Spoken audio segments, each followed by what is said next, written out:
बृहस्पति भगवान की व्रत कथा। आज है 13 मार्च और होली का दिन है। आज मैं सुनाने जा रही हूँ बृहस्पतिवार की व्रत कथा। भारतवर्ष में एक बड़ा ही प्रतापी दानी राजा राज्य करता था। वह ने गरीब ब्राह्मणों की सहायता करता था। ये बात उसकी रानी को बिल्कुल भी अच्छी नहीं लगती। न ही गरीबों को दान देती, न ही भगवान का पूजन पाठ करती। राजा को भी दान देने से मना करती थी। एक दिन राजा शिकार खेलने वन को चले जाते हैं। रानी महल में अकेली थी। उसी समय बृहस्पति देव साधु के वेश में राजा के महल में भिक्षा मांगने के लिए आते हैं। भिक्षा मांगी। रानी ने भिक्षा देने से इनकार किया और कहा, हे साधु महाराज, मैं तो दान पुण्य से तंग आ गई हूँ। मेरा पति सारा धन लुटाता रहता है। मेरी इच्छा है कि हमारा सब धन नष्ट हो जाए, फिर न बजेगा बांस न बजेगी बांसुरी। तब साधु महाराज ने कहा, हे देवी, तुम तो बड़ी विचित्र हो। धन संतान तो सभी चाहते, पुत्र लक्ष्मी तो पापी के घर में भी होने चाहिए। यदि तुम्हारे पास अधिक धन है तो भूखे मनुष्यों को भोजन कराओ, प्यासों के लिए प्याऊ, मुसाफिरों के लिए धर्मशालाएं खुलवा दो। जो निर्धन अपनी कुंवारी कन्याओं का विवाह नहीं करा सकते, उनका विवाह करा दो। ऐसे कई काम हैं जिसे करने से तुम्हारी यश लोक परलोक में फैलेगा। परंतु रानी पर उपदेश का कोई प्रभाव नहीं पड़ता। वह बोली, महाराज, आप मुझे ना समझाइए। मैं ऐसा नहीं धन चाहती जो हर समय बांटती फिरूं, मेरा सारा समय नष्ट हो जाए। साधु ने उत्तर दिया, यदि तुम्हारी ऐसी इच्छा है तो यथास्तु मैं तुम्हें जैसा बताता तुम वैसा ही करना। बृहस्पतिवार को घर पीली मिट्टी से लीपना, अपने सिर पीली मिट्टी से धोना और भट्टी चढ़ाकर कपड़े धोना। ऐसा करने से आपका सारा धन नष्ट हो जाए। इतना कहकर वह साधु महाराज वहां से अंतर्ध्यान हो जाते। साधु के अनुसार वही कई बातों को पूरा करने हेतु रानी को 3 ही बृहस्पतिवार बीते थे। उनकी समय धन समृद्धि नष्ट हो जाती। भोजन के लिए भी राजा परिवार तरसने लगता। अतः एक दिन राजा रानी से बोलता है कि हे रानी, तुम यहीं पर रहो, मैं दूसरे देश जाता हूँ, क्योंकि यहाँ पर मुझे सभी मनुष्य जानते, इसलिए कोई कार्य भी नहीं कर सकता, इसलिए छोटा कार्य भी नहीं कर सकते। ऐसा कहकर राजा प्रदेश चला जाता है। वहाँ से जंगल से लकड़ी काट कर लाता है, शरीर में बेचता है। इस तरह जीवन व्यतीत करने लगता है। उधर राजा के प्रदेश आती रानी और दासी दुखी रहने लगती। एक बार जब रानी और दासी को 7 दिन बिना भोजन करे रहना पड़ा तो रानी ने अपनी दासी से कहा, हे दासी, पास ही नगर में मेरी बहन रहती है, वह बड़ी धनवान है, तो उसके पास जा और कुछ ले आ ताकि थोड़ी बहुत गुजारा हो, पसेरा हो जाएगा। दासी की रानी के बहन के पास जाती है। उस दिन गुरुवार था। रानी की बहन उस समय गुरु भगवान बृहस्पति भगवान का व्रत कथा सुन रही थी। दासी ने रानी की बहन को अपनी रानी का संदेश दिया, लेकिन रानी की बड़ी बहन कोई उत्तर नहीं देती है। जब दासी को रानी की बहन से कोई उत्तर नहीं मिलता तो वह अपने दुखी होकर क्रोधित होकर रानी के पास दासी वापस आ जाती है और अपनी रानी को बताती है, रानी, तुम्हारी बहन तो बहुत ही घमंडी, वह छोटे लोगों से बातें नहीं करती है। उसमें तब वह दुखी होती है, कहती है कि उसमें उसका कोई दोष नहीं। जब बुरे दिन आते हैं तब कोई सहारा नहीं देता। उधर उसकी बहन सोचती है, मेरी बहन की दासी आई थी, मैं उसे नहीं बोल दी, मैं बिस्तर की व्रत कथा कर रही थी, इसलिए वह पूजा पाठ को समाप्त करके अपने बहन के जाती है और कहती है, बहन, मेरे घर तुम्हारी दासी गई थी। जब मैं वर्षदार की कथा सुन रही थी, कह रही थी तुम्हारी दासी गई थी और मैंने उसे कुछ नहीं कहा, क्योंकि जब तक कथा होती है तब तक न कुछ बोलते हैं, न खड़े होते हैं, तब तक उठते भी नहीं, बोलते भी नहीं, इसलिए मैं नहीं बोली। कहो दासी, क्यों गई थी? रानी बहन बोली, मुझसे क्या, तुझसे क्या छिपाऊं बहन, हमारे घर में खाने का अनाज नहीं है। ऐसा कहकर रानी की आंखें भर आती है। उसने दासी समेत पिछले 7 दिनों भूखे रहने की बात बता दी, अपनी बहन को विस्तार पूर्वक सुना दी। रानी की बहन बोली, देखो बहन, भगवान बृहस्पति देव सबकी कामनाओं को पूर्ण करते। देखो, शायद तुम्हारे घर में अनाज रखा होगा। पहले तो रानी को विश्वास नहीं होता, पर विनम्र आग्रह करने पर अपनी दासी को अंदर भेजती है। सचमुच अनाज से भरा हुआ एक घड़ा मिलता है। दासी को बड़ी हैरानी होती है। दासी रानी से कहने लगती है, रानी, जब हमको भोजन नहीं मिलता, हम रोज ही व्रत करते, इसे व्रत की विधि कथा विधि पूछ ली जाए तो हम भी व्रत किया करेंगे। तब रानी ने अपनी बहन से कहा, बृहस्पतिवार व्रत के बारे में पूछा तो बहन ने बताया, बृहस्पतिवार के व्रत में चने की दाल और मुनके से विष्णु भगवान का केले की जड़ में पूजन कर दीप लगाए, व्रत कथा सुने, पीला भोजन करे, इससे बृहस्पति प्रसन्न होते हैं। व्रत और पूजन विधि बताकर रानी की बहन अपने घर को लौट आती है। 7 दिन के बाद जब गुरुवार आया तो रानी और दासी ने व्रत रखा। गुड़साल में जाकर चना और गुड़ ले आती है, फिर उसमें केले की जड़ तथा विष्णु भगवान का पूजन करती है। अकेला भोजन कहाँ से अलग, बड़ी अचंभित होती है। इस बात को लेकर दोनों दुखी होती हैं। चूंकि उन्होंने व्रत रखा, इसलिए बृहस्पति देव उनसे प्रसन्न हो जाती है और साधारण व्यक्ति का रूप धारण करके 2 थाली में पीला सुंदर भोजन लेकर आते हैं। भोजन पाकर दासी प्रसन्न हो जाती। फिर रानी और दासी मिलकर भोजन करते हैं। उसके बाद सभी गुरुवार को व्रत करते हैं, पूजन करते हैं, बृहस्पतिवार की व्रत कथा सुनते हैं। बृहस्पतिवार भगवान की कृपा से उनके पास बहुत सारा धन हो जाता है, परंतु रानी फिर से आलस्य करने लगती है। तब दासी बोलती है, देखो रानी, तुम पहले भी इसी तरह आलस्य करती है, तुम्हें धन रखने में कष्ट होता है तो तुम्हें दान पुण्य में करना चाहिए खर्च। रानी को समझाते हुए दासी कहती है, बड़ी मुसीबतों का हमने धन पाया है, इसलिए हमें दान पुण्य और भूखे मनुष्यों को भोजन कराना, धन को शुभ कार्य में खर्च करना, जिससे तुम्हारे कुल का यश बढ़ेगा और तुम्हें सुख की प्राप्ति होगी, पितर प्रसन्न होंगे। दासी की बात मानकर रानी अपना अपना धन शुभ कार्य में खर्च करने लगती है, जिससे पूरे नगर में उसका यश फैलने लगता है। एक दिन राजा दुखी होकर जंगल में लकड़ी लेने जाता है और एक आसन लगाकर पेड़ के नीचे बैठ जाता है। अपनी दशा को याद करके व्याकुल होने लगता है। बृहस्पतिवार का दिन था। एकाएक उसने एक निर्जन वन में क्या देखा कि साधु प्रकट होते। साधु वेश में स्वयं बृहस्पति देव थे। लकड़हारे के सामने आकर बोलते, हे लकड़हारी, इस सुनसान जंगल में किस चिंता मग्न में बैठा है। लकड़हारे ने दोनों हाथ जोड़कर प्रणाम किया। महात्मा, आप सब कुछ जानते, मैं क्या कहूँ। रोने लगता है। साधु को अपनी आत्मकथा सुनाता है। महात्मा जी ने कहा, तुम्हारी स्त्री ने बृहस्पति के दिन बृहस्पति भगवान का निरादर किया था, जिसके कारण रुष्ट होकर उन्होंने तुम्हारी यह दशा कर दी है। अब तुम चिंता मत करना, मेरे कहे अनुसार चलोगे, तुम्हारे सभी दुख कष्ट दूर हो जाएंगे। भगवान पहले से अधिक धन संपत्ति देंगे। तुम बृहस्पति के दिन कथा किया करो। 2 पैसे से चने मुनका लाकर उसका प्रसाद बनाओ। शुद्ध जल के लोटे में शक्कर मिलाकर अमृत तैयार करो। कथा के पश्चात अपने सारे परिवारजनों को और प्रेमियों को अमृत प्रसाद बांट दो। आप ही ग्रहण करो। ऐसा करने से भगवान तुम्हारी सब मनोकामनाएं पूर्ण करते। साधु के ऐसे वचन सुनकर लकड़हारा बोलता है, हे प्रभु, मुझे लकड़ी बेचकर इतना पैसा नहीं मिलता जिसे भोजन करने के उपरांत कुछ बचा सकूं। मेरे पास कुछ भी नहीं जिससे उसकी खोज खबर मंगा। साधु ने कहा, हे लकड़हारी, तुम्हें किसी बात की चिंता मत करो। बृहस्पतिवार के दिन तुम रोजाना की तरह लकड़ियां लेकर शहर को जाना। तुम्हें रोज से दुगुना धन प्राप्त होगा, जिससे तुम भली भांति भोजन कर लोगे तथा बृहस्पति देव की पूजा का पाठ का सामान भी आ जाएगा। इतना कहकर साधु अंतर्ध्यान हो जाते। धीरे धीरे समय व्यतीत होने पर फिर वही विस्तार का दिन आता है। लकड़हार जंगल से लकड़ी काटकर शहर में बेचने जाता है। उसे उस दिन से अधिक धन पैसा मिलता है। राजा ने चना गुड़ आदि लाकर गुरुवार का व्रत किया। उस दिन से सभी क्लेश दूर हो जाता है। जब दोबारा गुरुवार आता है तो वह व्रत करना भूल जाता है। बृहस्पतिवार का व्रत कथा नहीं करता है।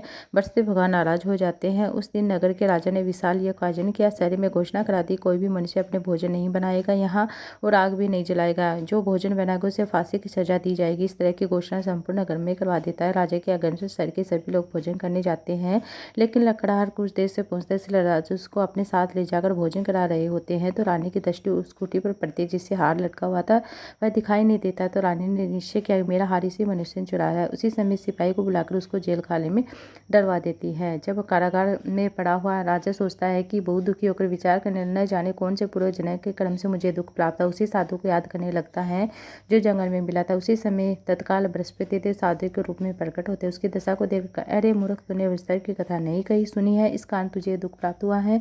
अब चिंता मत करना, बृहस्पति के दिन कारागार के दरवाजे 4 पैसे पड़े मिलेंगे। तुझसे बृहस्पति देव की पूजा करना, तेरे सभी कष्ट दूर हो जाएंगे।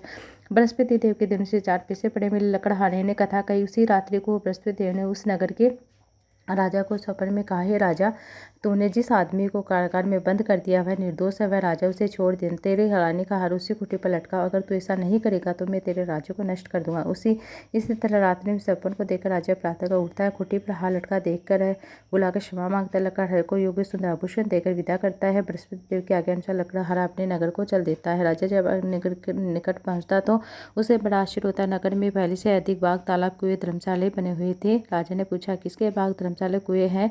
तब नगर के सब लोग कहने लगते हैं, रानी और बांदी के। तो राजा को आश्चर्य हुआ, गुस्सा भी आया। जब रानी ने यह खबर सुनी कि राजा आ रहे हैं तो उसे बांदी से कहा कि हे दासी, देख, राजा हमको कितनी बुरी हालत में छोड़कर गए थे। हमारी ऐसी हालत देखकर कहीं लौट न जाए, इसलिए दरवाजे पर खड़ी हो जा। राजा आज्ञा अनुसार दासी दरवाजे खड़ी हो जाती। राजा आए तो उन्हें अपने साथ ले आई। तब राजा ने क्रोध करके अपनी रानी से कहा कि यह तुम धन कैसे प्राप्त हुआ। तब उन्होंने कहा कि हमें यह धन बृहस्पति देव के व्रत के प्रभाव से प्राप्त हुआ। राजा ने निश्चय किया कि 7 रोज बाद तो सभी भोजन बृहस्पति देव का पूजन करते हैं, परंतु मैं प्रतिदिन दिन में 3 बार कहा नहीं कहा कि उनका रोज व्रत किया। अब राजा की दुपट्टे में चने की दाल बंधी रहती। दिन में 3 बार कहानी कहता। एक दो रोज राजा ने विचार किया कि चलो अपनी बहन के यहाँ हो आते। इस तरह निश्चय का राजा घोड़े पर सवार हो अपनी बहन के यहाँ चलने लगता है। मार्ग में उसने देखा कि कुछ आदमी मुर्दे को ले जा रहे। उन्होंने कहा कि रोकर कहा कि अरे भाई, मेरी बृहस्पति की कथा सुन लो, मेरी बृहस्पति की कथा सुन लो। वे बोलो, लो, हमारा तो आदमी हो गया, इसको अपनी कथा की पड़ी। फिर भी कुछ आदमी बोलते हैं, लो, तुम्हारी कथा भी सुन लेंगे। चलते चलते उसने आधी कथा सुनी तो मुर्दा हिलने लगता है। जब कथा समाप्त होती है मुर्दा राम राम करके खड़ा हो जाता। आगे मार्ग में उसने एक किसान खेत में हल चला तो मिलता। राजा ने उसे कहा कि अरे भाई, मेरी विस्तार की कथा सुन लो। किसान बोला, जब मैं तेरी कथा सुनूंगा जब तक मैं 4 हेरिया जोत लूंगा। अपनी कथा किसी और को सुना। इस तरह राजा आगे चलते ही राजा हरते बेल पछाड़ खाकर गिर जाता है। किसान के पेट में बड़ी जोर से दर्द होने लगा। उसी समय उसकी माँ रोटी लेकर आती है। उसने जब यह देखा अपने पुत्र से सब हाल पूछा। बेटे ने सभी हाल कह सुनाए तो बुढ़िया दौड़ी घुड़सवार के पास जाती है। उसे बोली, मैं तेरी कथा सुनूंगी, तो अपनी कथा मेरे खेत पर चलकर कहना। राजा राजा ने बुढ़िया के खेत पर जाकर कथा कही, जिसे सुनकर बैल खड़ा हो जाता है। किसान के पेट का दर्द भी बंद हो जाता है। राजा अपनी बहन के घर जाता है। बहन ने भाई की खूब मेहमानी की। दूसरे रोज प्रातः काल जग रहा है, देख रहा है कि सब लोग भोजन करे। राजा ने अपनी बहन से कहा, हे बहन, ऐसा कोई मनुष्य जिसने भोजन नहीं किया, मेरी विस्तार की कथा सुन ले। बहन बोली, भैया यह देश ऐसा, पहले यहाँ भोजन के बाद में अन्य कार्य करते हैं। अगर कोई पड़ोस में देख आती हूँ, यह कहकर वह देखने चली जाती, पर तू से कोई भी ऐसा मनुष्य नहीं मिलता जिसे विस्तार की व्रत कथा नहीं सुनी। ऐसा भोजन नहीं किया। कुमार के घर गई, जिसका लड़का बीमार था, उसे मालूम 3 रोज से किसी ने भोजन नहीं किया है। रानी अपने भाई की कथा सुनने का कुमार तैयार हो जाए। राजा ने जाकर विस्तार की कथा कही तो सुनकर लड़का लकड़हारा ठीक हो जाता है। अब तो राजा की प्रशंसा होने लगता है। अब तो रोज राजा अपनी बहन से कहता है, बहन, अपने घर को जाऊंगी, तुम भी तैयार हो जाना। राजा की बहन ने अपनी सास से कहा। सास ने कहा, चली जाना, परंतु अपने लड़कों को मत ले जा, क्योंकि तेरे भाई को कोई भी संतान नहीं है। बहन ने अपने भाई से कहा, भैया मैं तो चलूंगी, परंतु कोई बालक नहीं जाएगा। राजा ने कहा, जब बालक ही नहीं जाता तो क्या करेगी। बड़े दुखी मन से राजा अपने नगर को लौट आते। राजा ने अपनी रानी से कहा, हम निर्वंशी राजा, हमारा मुंह देखने का धर्म नहीं, कुछ भोजन आदि नहीं करता। रानी बोली, है प्रभु, बृहस्पति देव ने हमें सब कुछ दे दिया, तो संतान भी अवश्य दे। उसी रात को बृहस्पति देव का स्वप्न में कहा, हे राजा, सभी सोचता है तेरी रानी गर्भ से है, 9 महीनों से चंद्रमा के समान पुत्र होता है। पुत्र को प्रति वह रोज स्त्री, तब राजा कहता है कि स्त्री बिना भोजन करे रह सकती, बिना भोजन करे बिना कहीं नहीं रह सकती। जब मेरी बहन तो उसे कुछ कहना। रानी ने सुनकर हाँ कह दिया। सुसमाचार बहन सुनकर भाई के घर आती तो बधाई लेकर आती है। तो भाभी ने कहा, गधा चढ़कर तो नहीं, घोड़ा चढ़कर तो नहीं, गधा चढ़ी आई है। रानी की बहन बोली, भाभी मिस ने कहती तो तुम्हें औलाद कैसे मिलती है। बरसते ऐसे जिसके मन में जो कामना होती है बरसते भगवान पूर्ण करते हैं। जो सद्भावना पूर्ण विस्तार का व्रत कथा सुनता है, सुनाता है, दूसरों को सुनाता है, बरसते देव उसकी सभी मनोकामनाएं पूर्ण करते हैं। बोलो बरसते देव की जय हो। प्राचीन समय की बात है, एक ब्राह्मण रहता था। वह निर्धन था, उसे कोई संतान नहीं थी। उसकी स्त्री बहुत ही मेहनता के साथ रहती थी, न स्नान करती न किसी को एक जब पूजा पाठ करती, स्नान करती, किसी देवता को पूजन नहीं करती। उससे ब्राह्मण देवता बड़े दुखी होते हैं, बेचारे बहुत कुछ कहते हैं, किंतु उसका परिणाम नहीं निकला। भगवान की कृपा से ब्राह्मण की स्त्री के कन्या रूपी रतन पैदा हुआ। कन्या बड़ी होने लगती हैं। स्नान करके विष्णु भगवान का जाप कर पूजा पाठ कर समाप्त करके अपने मुट्ठी में जो भर ले जाती है और मार्ग में डाल देती हैं। वह जो श्रवण के हो जाते हैं तो उनके बिनकर घर ले आते हैं। एक दिन वह बालिका सूप में सोने के जो को फटकार साफ कर रही थी, तो उसके पिता ने देख लिया, बेटी सोने के दाने साफ करे, सोने का सूप होने चाहिए। दूसरे दिन प्रस्तार का दिन था। इस कन्या ने व्रत रखा और विष्णु देव से प्रार्थना कर कहा, मैंने आपकी पूजा सच्चे मन से सच्ची हृदय से की, तो मेरे लिए सोने का सूप दे दो। विष्णु देव ने उसकी प्रार्थना स्वीकार की। राजा की रोजाना की तरह वह कन्या जो फैलाती जाने लगती है, तो लौटते समय बीन रही है तो विष्णु देव की कृपा से सोने का सूप उसे मिल जाता है। घर ले आती है, उसमें जो साफ करने लगते उसकी माँ का वही ढंग रहता है। एक दिन की बात है कि वह कन्या सोने के सूप में जो साफ करी थी, उसी समय शहर का राजपुत्र वहां से होकर निकलता है। उस कन्या के रूप और कार्य को देखकर मोहित हो जाता है। अपने घर आकर जब भोजन चलते आकर उदास होकर लेट जा। राजा को इस बात का पता चला तो अपने प्रधानमंत्री के साथ उसके पास जाते हैं। बोलते, बेटा तुम्हें किस बात का कष्ट है, किसी ने तुम्हारा अपमान किया है सो कहो, मैं वही कार्य करूंगा जिसे तुम प्रसन्नता होगी। तो वह कहने लगता है, मुझे किसी बात का कष्ट नहीं, किसी ने मेरा अपमान किया, परंतु मैं उस लड़की से विवाह करना चाहता हूँ जो सोने के सूप में जो साफ करी थी। राजा कहता है कि इस प्रकार की कन्या का पता तुम ही लगाओ। कन्या का पता प्रधानमंत्री को बताते। प्रधानमंत्री उसके घर जाते हैं, ब्राह्मण से सभी हाल कह सुनाते हैं। ब्राह्मण तैयार हो जाता है। कन्या का विवाह कुछ समय बाद राजा के राजकुमार के साथ हो जाता है। लड़की के घर जाते पहले के बात ही उस ब्राह्मण के घर में गरीबी का निवास आ जाता है। अब तो अन्न धन भी बड़ी मुश्किल से, खाने के भी लाले पड़ गए थे। अब भोजन के लिए भी अन्न बड़ी मुश्किल से मिलता है। एक दिन दुखी होकर ब्राह्मण देवता अपने पुत्र के पास जाते। बेटी ने पिता की दुखी अवस्था को देखकर अपनी माँ का हाल पूछा। तब ब्राह्मण ने सभी का हाल कह सुनाया और लड़की ने बहुत सारा धन देकर पिता को विदा किया। इस तरह ब्राह्मण कुछ समय सुख पर व्यतीत होता है, कुछ समय फिर वही हाल हो जाता है। ब्राह्मण फिर अपनी कन्या के यहाँ जाता है, सारा हाल कह सुनाता है। वह बोलते, पिताजी आप माता जी को यहाँ ले आए, मुझे जिसे विधि बता दूंगी जिससे गरीबी दूर हो जाती है। तब वह अपनी माँ को समझाने लगती है, माँ प्रातः का उठकर तुम स्नान आदि किया करो, सब देवता दूर होती हैं। परंतु उसकी माँ ने एक भी बात नहीं मानी। प्रातः का उठकर अपने बच्चे को जूठों को खा लेती है। एक रात लड़के को गुस्सा आता है तो कोठरी में सभी सामान निकाल अपनी माँ को उसमें बंद कर दे। प्रातः का अपनी माँ को उसमें बंद कर निकाल कर स्नान आदि कराती है, पूजा पाठ करते तो उसकी बुद्धि ठीक हो जाती है। प्रत्येक विस्तार को व्रत करने लगती है। इस व्रत के प्रभाव से माँ बाप बहुत ही धनवान पुत्रवान हो जाते हैं। वस्तुदेव के व्रत के प्रभाव से इस लोक को भोगकर स्वर्लोक को प्राप्त होती है। यह थी विस्तार की व्रत कथा। प्रेम से बोली वस्तु भगवान की जो विष्णु भगवान भगवान की जय हो। जय बृहस्पति देवा स्वामी जय बृहस्पति देवा, चिनि चिनि भोग लगाऊं कदली फल मेवा। ओम जय बृहस्पति देवा तुम पूर्ण परमात्मा तुम अंतर्यामी स्वामी तुम अंतर्यामी, जगत पिता जगदीश्वर तुम सबके स्वामी। ओम जय बृहस्पति देवा चरणामृत निज निर्मल सब पातक हरिता, सब सकल मनोदायक सब कृपा करो भरता। ओम जय बृहस्पति देवा तन मन धन अर्पण करे, जो जन शरण पड़े प्रभु प्रकट होकर आकर द्वार खड़े। ओम जय बृहस्पति देवा दीन दयाल दयानिधि भक्त हितकारी, पाप दोष सब हरता बंधन हारी। ओम जय बृहस्पति देवा सकल मनोदायक सब संशय हारो, विषय विकार मिटाओ संतन सुखारे। ओम जय बृहस्पति जो कोई आरती तेरी प्रेम सहित गावे, ज्येष्ठ आनंद कर सोनी से पाओ। ओम जय बृहस्पति देवा विष्णु भगवान की जो, विष्णु भगवान की जो, सब विष्णु भगवान की जो, माता लक्ष्मी की जो, विष्णु भगवान की बृहस्पति भगवान की जय हो।